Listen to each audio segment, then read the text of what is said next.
Hello everyone, welcome to my channel. तो बिना किसी देरी के शुरू करते इस ड्रामा का हिंदी एक्सप्लेनेशन का एपिसोड 10th। एपिसोड के स्टार्टिंग में हम देखते हैं कि नैन्सी के विश करने पर जुआन वहाँ पर टेलीपोर्ट होकर आ गया था और उसे अचानक से यहाँ पर देख कर वो बहुत ज़्यादा हैरान हो जाती है क्योंकि उसने ऐसी कोई उम्मीद नहीं की थी।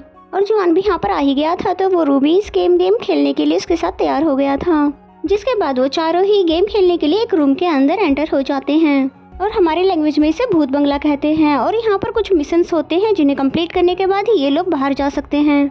रूम में उनको एक बॉक्स मिलता है जिसके अकॉर्डिंग इन्हें 2 भागों में टीम बनाकर डिवाइड होना था।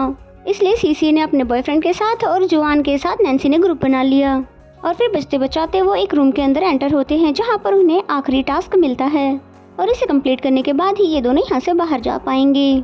स्क्रीन पर वहाँ पर पोजेस बने हुए थे जिसे 1 बाय 1 वो दोनों भी ऐसा ही करते रहे और इसे कंप्लीट कर दिया। फिर ये दोनों अगर लिमिटेड टाइम में ये सारे पोजेस कंप्लीट नहीं कर पाए तो इन्हें दोबारा से सारे राउंड खेलने होंगे। और ये पोजेस तो बहुत ही ज्यादा फनी थे। और आखिरी पोज था हक करना, जिसमें नैन्सी को तो कोई भी प्रॉब्लम नहीं थी लेकिन जुआन को बहुत ही बड़ी प्रॉब्लम थी। और फिर कहने लगता है कि देखो तुम एक लड़की हो और मैं एक लड़का, तो फिर भला हम दोनों हक कैसे कर सकते हैं। ये कोई अच्छी बात तो नहीं हुई। जिस पे नैन्सी ने बोला तो फिर क्या हुआ, हम दोनों एक अच्छे दोस्त भी तो हैं और हक करना कोई बुरी बात तो नहीं है। और तुम कुछ दिनों से कुछ ज्यादा ही अजीब बिहेव नहीं कर रहे हो क्या, और तुम पहले की तरह तो बिल्कुल भी नहीं लग रहे। अगर तुम पहले की तरह होते तो तुम्हारा जवाब ये होता, मैं हवान का यंग मास्टर और मेरे लिए किसी को भी टच करना मुश्किल बात नहीं है। मैं तो बल्कि किस भी कर देता। तुम तो बहुत ही ज्यादा स्ट्रेट फॉरवर्ड हुआ करते थे और अब तो तुम किसी स्कूल बॉय की तरह लगने लगे हो जिससे किसी पर ऑलरेडी क्रश हो। कहीं तुम्हारा सच में किसी पर क्रश तो नहीं है कि मुझे हक करने से उसे जलन हो जाएगी। बताओ ना वो कौन है और वो कैसी दिखती है। उसके सारे सवालों से बचने के लिए जुआन उसे फौरन ही हक कर देता है और साथ ही कहता है कि मैं हैवान का यंग मास्टर किसी भी लड़की से नहीं डरता। और दिल ही दिल में कहता है कि हाँ मुझे क्रश है और किसी और पर नहीं बल्कि तुम पर ही। और फिर तभी डोर ओपन हो जाता है रूम का और नैन्सी वहाँ से भागने लगती है।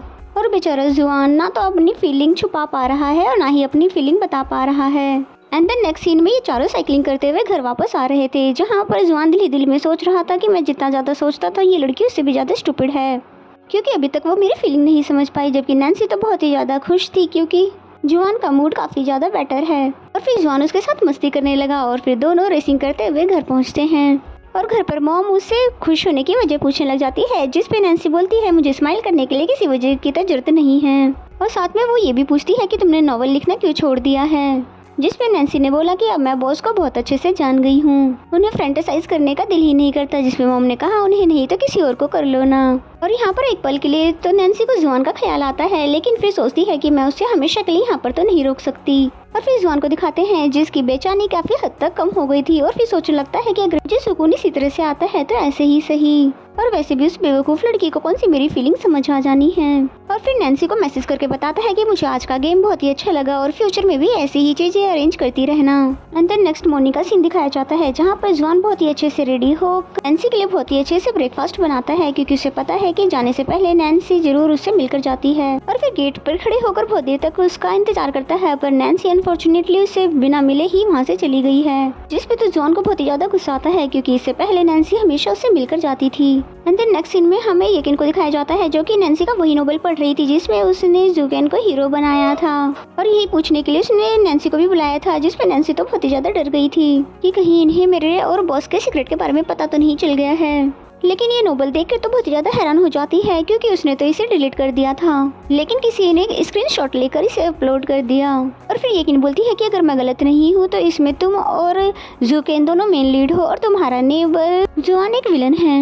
जिसपे नैन्सी उन्हें क्लेरिफाई करते हुए बोलती है कि ऐसा बिल्कुल भी नहीं है कि मैं बॉस को पसंद करती हूँ, ये तो बस फैंटेसी सी स्टोरी थी और आई प्रॉमिस कि मैं ऐसा दोबारा कभी नहीं लिखूंगी। जिसपे येकिन उस पे हंसते हुए उसे राइटिंग टेलिंग कंपटीशन का एक स्लिप देती है जिसे जल्दी ही उनकी कंपनी ऑर्गेनाइज करने वाली थी और कहती है कि तुम्हारा नॉवेल मुझे बहुत ही ज्यादा अच्छा लगा और मुझे उम्मीद है कि तुम इस कंपटीशन को जीत जाओगी। और जुकेन ने भी इन दोनों को बातें करते हुए देख लिया था। इसके बाद नैन्सी को अपने ऑफिस में बुलाता है और फिर उसके जाने के बाद जुआन का मैसेज आता है। जुकेन को नैन्सी से काम भी किया था सिवाय येकिन के बारे में पूछने के कि मेरा दोस्त उसको डेट पे ले जाने के लिए कैसे मनाए और उसे क्या पसंद होगा।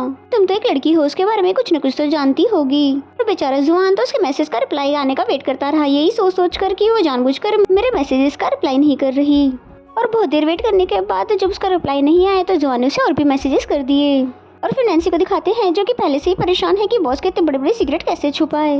उससे जुबाई को भी उस पर शक होने लगा और तो और जुआन भी उसकी मुसीबत बढ़ाने के लिए आ गया और फिर नैन्सी को खाने के लिए कहने लगता है, जिसपे नैन्सी बोलती है कि खुद ही ऑर्डर कर लो क्योंकि मेरे पास बिल्कुल भी फिजूल का टाइम नहीं है। और फिर जुआन नैन्सी को कॉन्फिडेंटली कॉल करते हुए बोलता है कि तुम्हारे पास सिर्फ 3 मिनट है, अगर तुम नीचे नहीं आई तो मैं ऊपर आ जाऊंगा। जिसपे नैन्सी को भी इसकी बातों को फॉलो करने पड़ता है क्योंकि जुआन सिर्फ कहता नहीं है बल्कि करके भी दिखा देता है। और फिर उसके पास आकर बोलती है कि जल्दी से बताओ तुम्हें क्या काम है क्योंकि मेरे पास बहुत ही ज्यादा काम है। जबकि जुआन तो सिर्फ उसके साथ टाइम स्पेंड करना चाहता था और उसको अपने साथ लंच करने के लिए बोलता है और उसके इंसिस्ट करने पर नैन्सी भी मान जाती है, लेकिन उसका लवी डवी वाला ये बिहेवियर तो उसे समझ ही नहीं आता।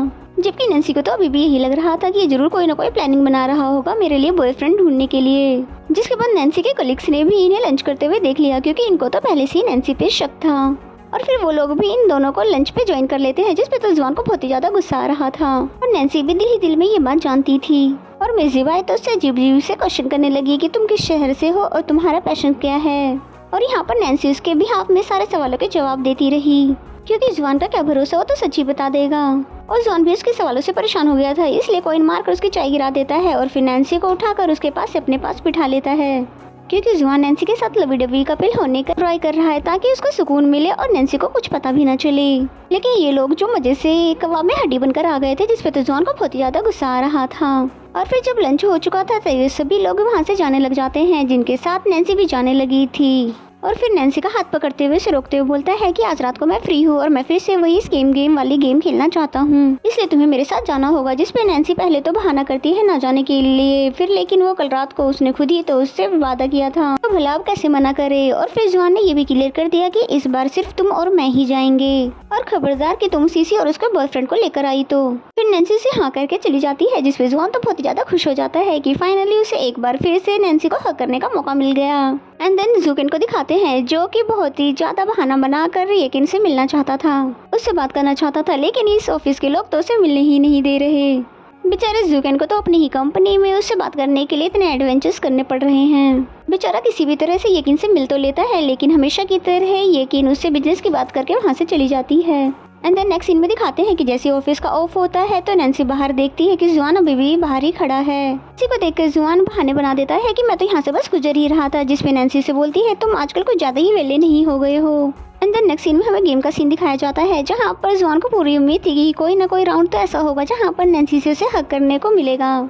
फर्स्ट राउंड में तो जुआन को एक लेडी के साथ डांस करना पड़ा, जहाँ पर नैन्सी उसे देख देख कर हंसती रही। इस राउंड में तो जुआन के पसंद का कुछ भी नहीं हुआ, लेकिन उसने उम्मीद अभी तक नहीं छोड़ी। नेक्स्ट राउंड में नैन्सी एक बॉक्स खोलती है जिसमें यकीनन कुछ डरावना होगा और वो डर के जुआन को हक कर देगी। जुआन ने तो कुछ ऐसा ही सोचा था, लेकिन नैन्सी डर कर बल्कि विंडो की तरफ भागने लगी। जिसके बाद वो नैन्सी के पास जाकर उसको समझाता है कि ये सब तो कुछ भी नहीं था, वो सब फेक है। एंड देन फिर आखिरी राउंड होता है जहाँ पर नैन्सी की आंखों पर पट्टी बंधी हुई थी और उसे भूत को ढूंढना था, जबकि जुआन उसको बहुत ही अच्छे से गाइड कर रहा था। और ये राउंड तो इन दोनों ने बहुत ही अच्छे से खेल लिया और रिवार्ड में वो भूत नैन्सी को किस करने लगा। इससे पहले कि वो भूत नैन्सी को किस कर पाता, वो उसको धकेल कर नैन्सी को बाहर लेकर आ जाता है। फिर कहने लगा कि मुझे ये गेम बिल्कुल भी पसंद नहीं आई क्योंकि ये पहले की तरह तो बिल्कुल नहीं था।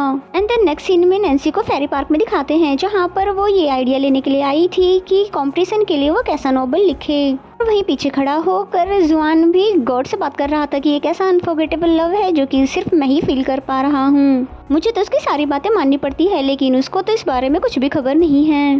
ये तो मेरे साथ बिल्कुल अनफेयर है। नैन्सी ने भी उसकी सारी बातें सुन ली थी और उसके पास आते हुए बोलती है कि तुम्हें क्या हो गया है और ऐसा भी क्या अनफेयर हो गया है तुम्हारे साथ। जिसपे जुआन ने बोला कि तुम रहने दो, तुम नहीं समझ पाओगी। खैर तुम बताओ कि तुम यहाँ पर क्या कर रही हो। पर नैन्सी इतनी भी बेवकूफ़ नहीं है जितना वो समझता है। नैन्सी उससे कहने लग जाती है कि आज हम दिन में इतनी बार मिले, ये सभी चीजें कोइंसिडेंस तो नहीं हो सकते।